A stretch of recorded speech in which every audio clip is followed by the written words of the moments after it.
কসবা উপজেলায় উঠানে ধান শুকানোকে কেন্দ্র করে ছুরিকাঘাতে এক যুবক নিহত। মোহাম্মদ শামীম ওসমান গনি, ব্রাহ্মণবাড়িয়া প্রতিনিধি। কসবা উপজেলায় উঠানে ধান শুকানোকে কেন্দ্র করে কথা কাটাকাটির জেরে চাচাতো ভাইয়ের ছুরিকাঘাতে সুজন ফকির নামে এক যুবক নিহত হয়েছেন।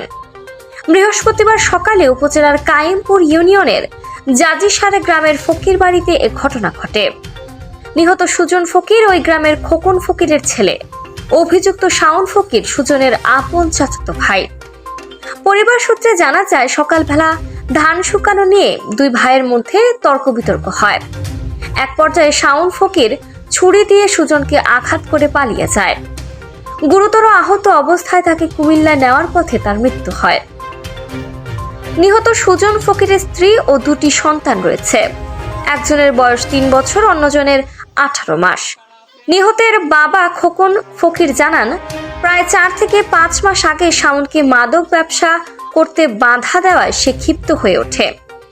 3 মাস আগে স্থানীয় কিছু মাদক ব্যবসায়ীর সহযোগিতায় একবার সুজনকে গুম করে হত্যার চেষ্টাও করে বলে অভিযোগ করেন তিনি।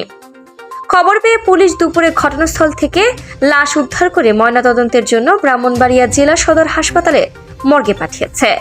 কসবা থানার ওসি মোহাম্মদ আব্দুল কাদের বলেন, ঘটনার তদন্ত চলছে, মামলার প্রস্তুতি নেওয়া হচ্ছে, অভিযুক্তকে আটকের চেষ্টা চলছে। মোহাম্মদ শামীম ওসমান গনি, ব্রাহ্মণবাড়িয়া জেলা প্রতিনিধি।